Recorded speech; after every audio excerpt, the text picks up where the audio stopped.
नमस्कार दोस्तों, स्वागत है आपका अपने यूट्यूब चैनल टीचिंग एग्जाम पर। दोस्तों आज का वीडियो हम बीटीसी सेकेंड सेमेस्टर पर बना रहे हैं। आज का यह जो दोस्तों क्लास है आपका 5वां क्लास है। इसके पहले मैं 4 वीडियो बना चुका हूं। यदि आपने उसे नहीं देखा है तो मैं डिस्क्रिप्शन में इसका लिंक डलवा दूंगा, आप वहां से इसे देख लीजिएगा। चलिए आइए तो देखिए आज हम क्या आज का जो हमारा क्वेश्चन है, दूरस्थ शिक्षा से आप क्या समझते हैं। देखिए इससे जितना भी क्वेश्चन बनता है दूरस्थ शिक्षा से, मैं लगभग आज सभी क्वेश्चन को यहाँ पे चर्चा करूँगा और आपको मैं इसके संबंधित पूरा फैक्ट मैं दे दूँगा। देखिए जो मेरा वीडियो बनाने का मकसद है, आपको तथ्य को रटवाना नहीं है, बल्कि आपकी समझ को विकसित करना है कि आप एग्जाम में कैसे लिखेंगे। चलिए आइए देखते हैं यहाँ पे। यदि एग्जाम में आपके यह क्वेश्चन आ गया, दूरस्थ शिक्षा से आप क्या समझते हैं या दूरस्थ शिक्षा से क्या आशा है। यदि यह क्वेश्चन 2 नंबर में आता तो इस तरह से आएगा, दूरस्थ शिक्षा से आप क्या समझते हैं, इसके विशेषता को बताइए या इसके लाभ को बताइए या इसका उद्देश्य बताइए, या दे देगा इसकी सीमाएं बताइए, या इससे हानि, इससे क्या हानि होती है उसे बताइए। ठीक है, चलिए आइए इसको देखते हैं। देखिए दूरस्थ शिक्षा से आशय, दूरस्थ शिक्षा से आशय क्या, सुदूर बैठ कर शिक्षा प्राप्त करना। ठीक है, दूरस्थ शिक्षा से आशय क्या, सुदूर बैठ कर शिक्षा प्राप्त करना।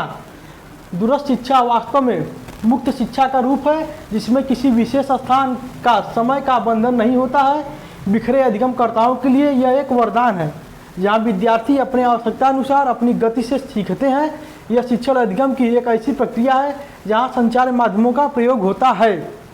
देखिए इसे समझते हैं। देखिए दूरस्थ शिक्षा से ऐसे क्या, सुदूर बैठ कर शिक्षा प्राप्त करना।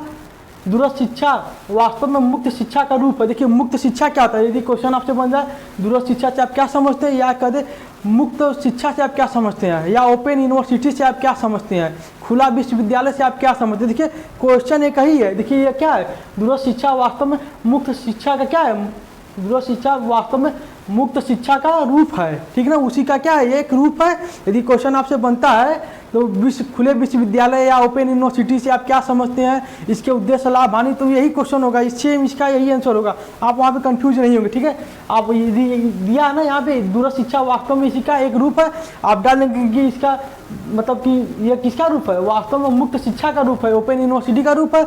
यदि यह दे दे क्वेश्चन कि इससे क्या समझते हैं, कहेंगे ये दूरस्थ शिक्षा का एक रूप है, उसमें आप जो इसको उल्टा करके डाल देंगे। देखिए जो ओपन यूनिवर्सिटियाँ वर्तमान समय बहुत सारी ओपन यूनिवर्सिटी खुल गई हैं, लेकिन जिसका एक ही उद्देश्य है कि आपको क्या करना, शिक्षा के मुख्य धारा से जोड़ना। यदि आप कहीं कोई जॉब कर रहे हैं, या सरकारी जॉब हो या प्राइवेट जॉब हो, तो आपके लिए क्या हो जाता है, एक डिग्री चाहिए होती है। किसके लिए, प्रमोशन के लिए। उस जॉब में यदि आपको प्रमोशन चाहिए तो आपसे कंपनी वाले जो है डिग्री मांग देते हैं, या कोई सरकारी जॉब करा उसमें भी आपसे क्या होती है, यदि आपके पास यह डिग्री होगी तो आप यहाँ पे इसको प्रमोशन मिल जाता है। उससे इसी समस्या को मतलब जो हल करने के लिए क्या हो गई, दूरस्थ शिक्षा व्यवस्था जो आ गई, ओपन यूनिवर्सिटी आ गई है। ठीक है, उसी को बस आपको समझ के अपने भाषा में लिख देना है, जिसमें किसी विशेष स्थान का मतलब, देखिए यह शिक्षा कैसी है जिसमें किसी विशेष स्थान का कोई बंधन नहीं होता है, जिसमें आपको अलग से अपना समय इन्वेस्ट नहीं करना होता है। आप अपने घर पे रह कर ही क्या करते हैं, शिक्षा प्राप्त कर लेते हैं। देखिए जिसमें किसी विशेष स्थान का, समय का बंधन नहीं होता है। आप दुनिया के किसी कोने में रह कर भी क्या करते हैं, आप शिक्षा ग्रहण कर सकते हैं। किससे, दूरस्थ शिक्षा के माध्यम से। ओपन यूनिवर्सिटी, खुला विश्वविद्यालय। बिखरे अधिगमकर्ताओं के लिए यह एक वरदान है। देखिए जितने भी हमारे अधिगमकर्ता जितने बिखर गए, जितने शिक्षा के मुख्य धारा से हट चुके हैं, या जो कोई अभी जॉब कर रहा है फिर भी वो चाहता है कि नहीं मुझे यह डिग्री मिल जाए जिससे मेरा यहाँ प्रमोशन हो जाएगा, उसके लिए क्या है, उसके लिए एक तरह से यह वरदान साबित हो चुका है। उसके लिए क्या है, एक तरह से वरदान हो गया है, क्योंकि यह जो उसके लिए क्या है, जो उसको शिक्षा चाहिए उसका वो शिक्षा ले लेगा, अपने कार्य को करता रहेगा, फिर भी उसे क्या, उसकी एक सर्टिफिकेट मिल जाएगी, उसकी वो शिक्षा का प्रमाण पत्र उसे मिल जाएगा, जिससे वो क्या होगा, उसे प्रमोशन मिल जाएगा। देखिए जहाँ विद्यार्थी अपने आवश्यकता अनुसार अपनी गति से सीखता है। देखिए इसमें क्या होता है कि विद्यार्थी अपने आवश्यकता अनुसार अपने गति से सीखता है। यदि स्कूल में है तो शिक्षक उसे अपने गति से सिखाता है, शिक्षक उसे अपने तरीके से बताएगा। लेकिन यहाँ पे क्या है, वह स्वतंत्र है, अपने गति से पढ़ेगा, अपने गति से सीखेगा। उसे जब समय मिलेगा तब वह पढ़ेगा। वो यदि खाली नहीं है तो नहीं पढ़ेगा, जब वो रात में खाली हो तो रात में पढ़ लेगा। यहाँ पे क्या है, कोई मतलब आपकी टाइम लिमिट नहीं है, आप जब चाहो, जैसे चाहो, जहाँ चाहो आप पढ़ सकते हो। यह शिक्षण अधिगम की एक ऐसी प्रक्रिया है जहाँ संचार माध्यमों का प्रयोग होता है। देखिए शिक्षण अधिगम की एक ऐसी प्रक्रिया है जहाँ संचार माध्यमों का प्रयोग होता है, जहाँ मल्टीमीडिया का प्रयोग है, जहाँ इंटरनेट का प्रयोग होता है। ठीक है, जहाँ आप तरह तरह के क्या है डिवाइसों को लगा के आप क्या करते हैं, शिक्षा ग्रहण करते हैं। इसके लिए देखिए इसका जो संचार माध्यम इसमें कौन सा है, देखिए आकाशवाणी हो गया, दूरदर्शन हो गया, रेडियो हो गया, प्रमुख टीवी चैनल हो गए। अब वर्तमान समय में बहुत सारी मतलब कि मल्टीमीडिया चल दी हैं जिनके माध्यम से आप क्या करते हैं, शिक्षा ग्रहण करते हैं। आगे चलिए देखिए देखिए दूरस्थ शिक्षा से आशा आप तो लगभग समझ चुके होंगे, मैं आशा करता हूँ। देखिए इसकी आवश्यकता क्यों हुई, आपसे यदि क्वेश्चन में दूरस्थ शिक्षा की आवश्यकता क्या है या ओपन यूनिवर्सिटी की आवश्यकता क्या है, देखिए आप क्या लिखेंगे इसमें। देखिए शैक्षिक आवश्यकताओं की पूर्ति के लिए, जो शैक्षिक मतलब जो शिक्षा की जो आवश्यकताएं हैं उसकी पूर्ति के लिए, शैक्षिक मांग की पूर्ति के लिए, बिखरे अधिगमकर्ताओं के लिए, सेवारत प्रशिक्षण हेतु। देखिए शैक्षिक आवश्यकताओं की पूर्ति के लिए आप समझ रहे हैं, शैक्षिक मांग की पूर्ति के लिए आपकी जैसा डिमांड होगा उसकी पूर्ति के लिए आप उस प्रकार से शिक्षा आप लेना चाहते हैं, आप इसे ज्वाइन कर सकते हैं। देखिए बिखरे अधिगमकर्ताओं के लिए, जो अधिगमकर्ता शिक्षा की धारा छूट चुके हैं फिर भी उन्हें चाहते कि नहीं मैं शिक्षा लेके वहीं प्रमोशन कर लूँ, उनके लिए देखिए सेवारत प्रशिक्षण के लिए आप कहीं पे क्या करें, आप कहीं पे सेवारत, आप कहीं पे क्या है काम करें, आप कहीं की एम्प्लॉय हो चुके हैं तो आपको कोई डिग्री चाहिए तो आप उसके लिए क्या करते हैं, सेवारत प्रशिक्षण में आप इसे ले सकते हैं। आप वहाँ पे अपना काम भी कंटिन्यू करेंगे। देखिए आप कहीं कहीं जॉब करते हैं, आपके पास इतना समय नहीं होगा आप किसी यूनिवर्सिटी या किसी विश्वविद्यालय में जाके अपना डेली का 4 घंटा वहाँ पे आप दे दें, आपके पास इतना समय तो नहीं होता होगा उस समय। आप इस प्रकार से आप जो है डिग्री चाहिए तो आपको कहाँ से मिलेगी, आप तो परेशान हो जाएंगे। आपको तो मतलब या तो जॉब छोड़नी होगी तब डिग्री मिलेगी, लेकिन ओपन यूनिवर्सिटी जो है दूरस्थ शिक्षा के माध्यम से आप जो है ले सकते हैं, इसमें आपको कोई समस्या नहीं होगी। देखिए दूरस्थ शिक्षा के मुख्य घटक कौन है, देखिए मुक्त शिक्षा पत्राचार है। देखिए पत्राचार शिक्षा क्या होता है, देखिए वो मतलब यह एक तरीके से आपको जो है डाक के माध्यम से प्रमुख मुद्रित सामग्री आपको क्या कर दी, प्रेषित कर दी जाती है, जिन्हें आप पढ़ते हैं, जिनके माध्यम से आपका क्या होता है, आपका पेपर हो जाता है और आपको एक लगभग आपको एक प्रमोशन के लिए एक डिग्री मिल जाती है। जो पत्राचार होता है यह आपको डाक के द्वारा आपके यहाँ प्रेषित कर दिया जाता है। क्या होती है, मुद्रित सामग्री होती है पठन पाठन के लिए। ठीक है, चलिए आगे चलते। देखिए आपसे यहाँ पे देखिए अब इसकी विशेषता पूछेगा, उद्देश्य पूछेगा, लाभ पूछेगा। यदि आप इसे तीनों को अलग अलग लिखते हैं या अलग अलग पढ़ने की कोशिश करते हैं, कहीं ना कहीं यह आपको मतलब ये कहीं में मिक्स हो जाएगा या आप भूल जाएंगे, आप जो इसको अच्छे से याद नहीं कर पाएंगे। देखिए इसके लिए मैं चाहता हूँ आप एक ही हेडिंग को लिखिए, जिससे कि आप उद्देश्य के लिए उसे आप अपने हिसाब से बना लें, आवश्यकता के मतलब उद्देश्य बना लें, विशेषता बना लें और उसका लाभ के लिए आप लिख लें। देखिए बस आपको हेडिंग यही रहेगा, बस आपको लिखने का थोड़ा सा तरीका बदल देना होगा, जिससे यह उद्देश्य आवश्यकता लाभ में क्या होगा, कन्वर्ट हो जाएंगे। देखिए मैं देखिए यहाँ पे जो लिखा हूँ, बस मैं यहाँ पे कीवर्ड लिखा हूँ, संचार माध्यम का प्रयोग। लेकिन आपके एग्जाम में यदि क्वेश्चन आता है आप इसे पूरा विधिवत लिखेंगे, अच्छे से लाइन में पूरा बना के लिखेंगे। ये देखिए इसकी विशेषता पूछेगा, लिखेंगे दूरस्थ शिक्षा की निम्नलिखित विशेषताएं, दूरस्थ शिक्षा की प्रमुख विशेषताएं निम्नलिखित हैं। इतना लिखने के बाद आप नीचे से लिखेंगे दूरस्थ शिक्षा में संचार माध्यमों का प्रयोग किया जाता है। देखिए आप लिखेंगे किया जाता है तो ये क्या हो गई, इसकी विशेषता हो गई। अब देखिए इसका उद्देश्य क्या है, दूरस्थ शिक्षा का मुख्य उद्देश्य है जो है क्या, संचार माध्यमों को बढ़ावा देना, संचार माध्यमों को सुदृढ़ करना। इससे लाभ क्या हो गया, देखिए दूरस्थ शिक्षा के माध्यम से मतलब दूरस्थ शिक्षा में हम संचार माध्यमों के प्रयोग करके हम घर पे ही शिक्षा प्राप्त कर सकते हैं या देश के किसी कोने में हम शिक्षा ग्रहण कर सकते हैं। ठीक है, ये देखिए इसका लाभ हो गया। इस तरीके से आप जो है जो हेडिंग दिया गया आप उसे अपने हिसाब से आप उसे बदल लेंगे। आपको लिखना क्या है, उद्देश्य लिखना है, लाभ लिखना है या विशेषता लिखनी है। देखिए आगे चलिए, देखिए आप लिखेंगे इसमें क्या होती है, समय की बचत होती है।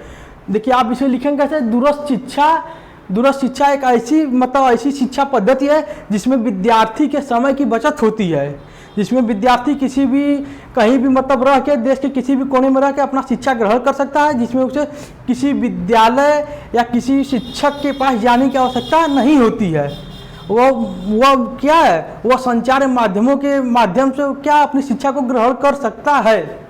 देखिए बंधन से मुक्ति क्या हो गई, देखिए आपको कहीं किसी विद्यालय में जाने की आवश्यकता नहीं है, आपको किसी शिक्षक के मिलने की जरूरत नहीं है, किसी छात्र को किसी शिक्षक के मिलने की जरूरत नहीं है, किसी विद्यालय की आवश्यकता नहीं, किसी वातावरण की आवश्यकता आपको नहीं है, न किसी आपको पाठ्य सामग्री की आवश्यकता होगी। यह जो पाठ्य सामग्री आपको क्या करेंगे, आपको प्रेषित कर देंगे। इनकी मुद्रित पाठ्य सामग्री होगी या आपको डाक के माध्यम से आपके यहाँ भेज देते हैं। यदि आप इस शिक्षा से जुड़ते हैं, देखिए आपको क्या होता है, एक तरह से आपको बंधन से मुक्ति हो जाती है। आप किसी विद्यालय में जाएंगे, आपको 4-6 घंटा आपका जो लगेगा, एक तरीके से शिक्षक के ऊपर आपका दबाव शिक्षक के ऊपर रहेगा। आप एक ऊपर एक बंधन महसूस करेंगे, आप बंधन से मुक्त है। आप चाहे पढ़ें या न पढ़ें, यदि आपके पास आज समय है तो आज आपने पढ़ लिया, नहीं समय तो नहीं पढ़े। आपको दिन में समय नहीं मिला, आप रात में पढ़ रहे हैं। क्या विद्यालय रात में, कोई विद्यालय रात में चलता है? नहीं चलता है, ठीक है। इससे यही लाभ है हमारा। देखिए बंधन से मुक्ति, योग्य एवं आवश्यकता अनुसार शिक्षण प्रशिक्षण। देखिए आप ये अपनी योग्यता के अनुसार क्या ले सकते हैं, शिक्षण प्रशिक्षण ले सकते हैं। आपको कोई दिक्कत नहीं होगा। आपकी जो क्षमता है, आपकी जो योग्यता है, आप उस अनुसार आप शिक्षण प्रशिक्षण ग्रहण कर सकते हैं। यदि आपकी योग्यता अधिक है तो आप क्या करेंगे, अधिक तेजी से ग्रहण करेंगे, आपकी गति थोड़ी बढ़ जाएगी। यदि आपकी गति कम है, आप धीरे धीरे से ग्रहण करेंगे। देखिए यह सुलभ व सरल व कम खर्चीली है। देखिए जो यह शिक्षा, दूरस्थ शिक्षा व्यवस्था है, यह सुलभ है, यह सरल है और कम खर्चीली है। जिसमें क्या होता है, जो आपको आसानी से मिल जाती है, जिसमें आपका खर्च कम होता है, और क्या है, एक तरीके से यह आसान भी है। आगे चलिए, देखिए विशिष्ट उद्देश्य की पूर्ति। देखिए ये जो दूरस्थ शिक्षा किसी विशेष उद्देश्य की पूर्ति के लिए होती है, जिससे हम किसी विशेष उद्देश्य की पूर्ति के लिए इसे हम ग्रहण करते हैं। यदि आप कहीं एम्प्लॉय हो चुके हैं, आप क्या हो गया, आप वहाँ पे भी अपना कार्य कर रहे हैं, लेकिन फिर भी आप शिक्षा ग्रहण कर रहे हैं, एक तरीके से क्या हो गया, एकदम आपके विशिष्ट उद्देश्य की पूर्ति कर रहा है। देखिए सेवारत प्रशिक्षण, वही आप कहीं काम कर रहे हैं तो आप सेवारत प्रशिक्षण लेने के लिए, इसे आप कहीं भी आप मतलब कहीं किसी पोस्ट पे कार्य करें, या प्राइवेट हो या सरकारी सेक्टर हो, किसी भी सेक्टर में आप अपनी जो सेवाएँ दे रहे हैं, फिर भी आप क्या कर रहे हैं, प्रशिक्षण ले रहे हैं। इस प्रकार यह उसमें क्या बहुत उपयोगी है। एक तरह से अब इसकी विशेषता हो गई, इसका उद्देश्य हो गया सेवारत प्रशिक्षण। इसका लाभ हो गया, आपका कहीं भी एम्प्लॉय है, फिर भी आपको किसी विद्यालय, किसी भवन में या किसी शिक्षक के पास जाने की कोई आवश्यकता नहीं है। आप बस दूरस्थ शिक्षा के माध्यम से आपने जो है अपनी शिक्षा ले लिया या अपने लिए एक डिग्री ले लिया। आगे देखिए, यहाँ देखिए विद्यार्थी की कोई सीमा नहीं होती है। इसकी देखिए सबसे मुख्य यह विशेषता है कि यहाँ पे विद्यार्थी को कोई सीमा नहीं होती है।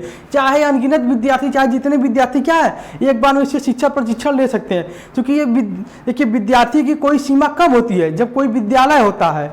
जब विद्यालय में उनके लिए इंफ्रास्ट्रक्चर पर निर्भर करता है कि विद्यालय में कितना इंफ्रास्ट्रक्चर है, उस हिसाब से वो अपने विद्यालय में बच्चों का एडमिशन लेते हैं। जब उनके पास संसाधन की जब कमी हो जाती है तो वो बच्चे का एडमिशन लेना बंद कर देते हैं। या किसी विद्यालय की क्षमता 500 है तो 500 ही एडमिशन लेगा, उससे ज़्यादा नहीं लेगा, क्योंकि उसके पास उतना इंफ्रास्ट्रक्चर नहीं है। क्योंकि यहाँ पे इंफ्रास्ट्रक्चर कोई समस्या ही नहीं है। यदि क्या है, पूरा ऑनलाइन आधारित है। आप आकाशवाणी के माध्यम से, दूरदर्शन के माध्यम से, इसके बाद टीवी कार्यक्रमों के माध्यम से इस प्रकार से आप क्या शिक्षा ग्रहण कर लेते हैं। यहाँ पे कोई इंफ्रास्ट्रक्चर की आवश्यकता नहीं है। जितने लड़के चाहे उतने लड़के जुड़ सकते हैं, आपको कोई समस्या भी नहीं होगी। या इसलिए आप देखिए विद्यार्थी कोई सीमा नहीं होती है। आइए देखिए दूरस्थ शिक्षा की सीमाएं। देखिए यह जो सीमाएं दिया है इसे हम हानि कहते हैं। दूरस्थ शिक्षा की सीमाएं, इसके हम हानि भी कहते हैं। देखिए दूरस्थ शिक्षा क्या है, आप कहेंगे दूरस्थ शिक्षा क्या मतलब, दूरस्थ शिक्षा क्या एक मार्गी व्यवस्था है। दूरस्थ शिक्षा एक मार्गी व्यवस्था। देखिए एक मार्गी से आप क्या समझते हैं, देखिए एक मार्गी वह होता है जहाँ पे मतलब कि आप मतलब केवल शिक्षक के द्वारा ही मतलब आपसे ऊपर से ही मतलब आपको जो बता दिया जा रहा है वही बता दिया जा रहा है, लेकिन आप यहाँ से उनको कुछ अपना आउटपुट नहीं दे पा रहे हैं। केवल एक ही तरफ से वो जो संचार होगा, लेकिन आप वहाँ से कुछ भेज नहीं सकते हैं उनके पास। आपको क्या समस्या हो रही है या आपको कुछ समझ में नहीं आ रहा है, आपको कहाँ पे कठिनाई महसूस हो रहा है, वो अपना जो बस बताते बाँचते चले जा रहे हैं। आप बस उसको ध्यान से सुनिए, पढ़िए, देखिए। या आपके जो इन्होंने जो पुस्तक या पाठ्य सामग्री जो भेज दी है, आप उसमें क्या समझ में नहीं रहा, कहाँ पर कठिनाई हो रही है, आप जो उसको किसी से मतलब वहाँ पर अपना इनपुट नहीं भेज सकते हैं। बस आपको अपने ही माध्यम से उसे सॉल्व करना है। ये व्यवस्था कैसे होगी, यह एक मार्गी व्यवस्था है। यही इसकी क्या है, इसकी एक प्रमुख कमी है। देखिए व्यवहारिक ज्ञान का अभाव। इसमें जो देखिए केवल आपको सैद्धांतिक ज्ञान दिए जाते हैं, जो भी दिए जाते हैं आपको सैद्धांतिक ज्ञान दिए जाते हैं। इसमें आपको क्या है, व्यवहारिक ज्ञान नहीं दिया जाता है। इसमें जो आपको मतलब जब आपके पास कोई शिक्षक होगा या कोई व्यक्ति होगा जी, आप उससे मतलब संप्रेषण करेंगे, एक तरह से आप क्या होगा, व्यवहार में सुधार आएगा। लेकिन आपको क्या है, केवल सैद्धांतिक ज्ञान दे दिया जा रहा है, आपके अंदर कोई व्यवहारिकता नहीं डाली जा रही है। ठीक है, आगे चलिए। देखिए शिक्षार्थी के राय का अभाव। देखिए जो इसमें जो अधिगमकर्ता होते हैं, जो विद्यार्थी होते हैं, जो शिक्षार्थी होते हैं, उनके राय का क्या होता है, अभाव होता है। उनके भावनाओं को नहीं समझा जाता है। उन्हें कहाँ पे दिक्कत हो रही है या कहाँ पे वो समझ नहीं पा रहे हैं, उनके जो है भावनाओं को नहीं समझा जाता है। यह वही तो, यह एक मार्गी है, तभी तो उनके भावनाओं को नहीं समझा जाएगा। देखिए अंतःक्रिया का अभाव, इसमें क्या होता है, अंतःक्रिया का अभाव होता है। आप जो है क्या करते हैं, आप किसी से संप्रेषण नहीं कर सकते हैं। आप तो दुनिया किसी कोने में शिक्षा तो ग्रहण कर रहे हैं, लेकिन क्या आप किसी से संप्रेषण कर रहे हैं, किसी से बातचीत कर पा रहे हैं? इसमें तो लाखों लोग जुड़े हुए हैं। आप रेडियो ले लिए, बस रेडियो सब सुन रहे हैं, उसमें जो चीज़ आपको समझ में, क्या रेडियो पर आप बताएंगे मुझे यह समझ में नहीं आया है? क्या रेडियो आपको कोई आउटपुट देगा? क्या वो आपकी बातों को सुनेगा? क्या वो आकाशवाणी तक आपके बातों को पहुंचाएगा? नहीं पहुंचाएगा। इसमें क्या होता है, इसमें जो संप्रेषण का अभाव होता है, इसमें क्या अंतःक्रिया का अभाव होता है। आप क्या अंतःक्रिया नहीं कर सकते हैं। देखिए मानदंड का अभाव, देखिए ये जो है मानदंड है, एक तरीके से यह विशेषता में भी आएगा और हानि में भी आएगा। देखिए हम समझते हैं कैसे। देखिए जो मानदंड है, किसी व्यक्ति के लिए जो शिक्षा प्राप्त करना है, उसके लिए कुछ ना कुछ उसका मानदंड होता है कि आपकी उम्र इतनी होनी चाहिए, आपकी योग्यता यह होनी चाहिए। यदि आप 10 पास है तभी आप 12वीं में प्रवेश ले सकते हैं, यह तो आपका मानदंड हो गया। प्लस आपका एज लिमिट इतना से इतना के बीच में होना चाहिए। आपकी यह क्या हो गई, एक तरीके से क्राइटेरिया हो चुकी है। लेकिन इसमें क्या होता है कि मानदंड का अभाव होता है। एक तरीके से यदि आप पढ़ने में बहुत तेज हैं, यदि आप चाहते हैं कि नहीं हम डिग्री ले लें, तो आप यहाँ पे जो है डिग्री ले सकते हैं। आपसे वो पूछता नहीं है कि आपकी आयु सीमा क्या है या आपकी पहले की योग्यता क्या है। एक तरीके से यह विशेषता हो गई। लेकिन यहाँ पे क्या है, एक तरीके से यह कमी भी है कि आपकी वो क्षमता उतनी नहीं है, फिर भी आपने उस डिग्री को ले लिया है। यदि आपका आगे प्रमोशन होता है तो क्या होगा, एक तरीके से आप भ्रष्टाचारी ही होगा। आप जो उस पद के लायक नहीं थे, फिर भी आप उस पद पे क्या होंगे, पहुँच जाते हैं। तो यहाँ पे क्या है, मानदंड की कमी होती है, योग्यता का अभाव होता है। यह जो है मानदंड और योग्यता को ध्यान में नहीं रखते हैं, इसी का जो है लोग लाभ भी उठा लेते हैं। यह जो है बहुत हानि भी है इसका। यदि कोई व्यक्ति है उसके अंदर वो क्षमता वो योग्यता नहीं है, फिर भी वह इसमें इस तरीके से वो शिक्षा ग्रहण करके किसी अगले पोस्ट पर पहुँच गया है, तो क्या होगा, एक तरीके से वह हानि है। वह जो उसका क्या कर रहा है, दुर्व्यवहार, मतलब एक तरीके से वो उसका दुरुपयोग कर रहा है। ठीक है। देखिए इसका माध्यम क्या है, देखिए इसका माध्यम आप वही लिख रहे हैं, दूरदर्शन है, आकाशवाणी है, रेडियो है। इस तरीके से आप इसके क्या, इसके माध्यम को लिख लेंगे। देखिए मैं यहाँ पे माध्यम लिखा नहीं हूँ, आप इसे माध्यम अवश्य लिख लेंगे। देखिए मैं आशा करता हूँ आपको यह क्लास अच्छा लगा होगा, आपको अच्छे समझ में आया होगा। ठीक है। देखिए मैं इसी तरह से वीडियो बनाता रहूँगा। देखिए ये जो दूरस्थ शिक्षा है, यह एक प्रकार की कैसी शिक्षा है, आप कहेंगे एक प्रकार की औपचारिक शिक्षा है। जो अनौपचारिक शिक्षा होती है आपके घर या समाज, जो आपके पड़ोसी है या घर परिवार के द्वारा दी जाती है। जो औपचारिक शिक्षा होती है वो विद्यालय में गुरु के द्वारा दी जाती है। देखिए यह जो दूरस्थ शिक्षा है किसी न किसी शिक्षक के द्वारा दी जा रही है। भले वहाँ पे आप विद्यालय में नहीं जा रहे हैं, आप घर पे ही ग्रहण कर, लेकिन किसके द्वारा ले रहे हैं, एक शिक्षक के द्वारा ले रहे हैं। अतः यह कैसी शिक्षा हो गई, यह औपचारिक शिक्षा हो गई, ये अनौपचारिक शिक्षा नहीं होगी। ठीक है। भले आप विद्यालय में नहीं ग्रहण करें इसे। ठीक है। यहाँ पे थोड़ा सा मैं इसका जो कॉन्सेप्ट था मैं आपको समझा दिया। मैं आशा करता हूँ आप इस कॉन्सेप्ट को भी समझ गए होंगे। आप इसे भी लिख लीजिएगा। दूरस्थ शिक्षा कैसी शिक्षा है, एक तरीके से कैसी शिक्षा, औपचारिक शिक्षा है जहाँ किसी विद्यालय की आवश्यकता नहीं होती है। दूरस्थ शिक्षा एक ऐसी शिक्षा, दूरस्थ शिक्षा क्या है, दूरस्थ शिक्षा एक औपचारिक शिक्षा है जहाँ किसी विद्यालय की आवश्यकता नहीं होती। आप इस पॉइंट को भी नोट कर लेंगे। ठीक है। तो मैं आज का वीडियो यहीं पे समाप्त करता हूँ। आशा करता हूँ आपको ये वीडियो पसंद आएगा। प्लीज़ आप लोग वीडियो को लाइक करिए और वीडियो को शेयर करिए, जितना हो सके अपने दोस्तों तक इसे पहुँचाइए, क्योंकि अभी और भी बहुत से ऐसे लोग हैं जिन्हें इस वीडियो की आवश्यकता है। मैं आशा करता हूँ आप लोग इस वीडियो को अवश्य शेयर करें। ठीक है। तब तक के लिए धन्यवाद। मैं चलता हूँ।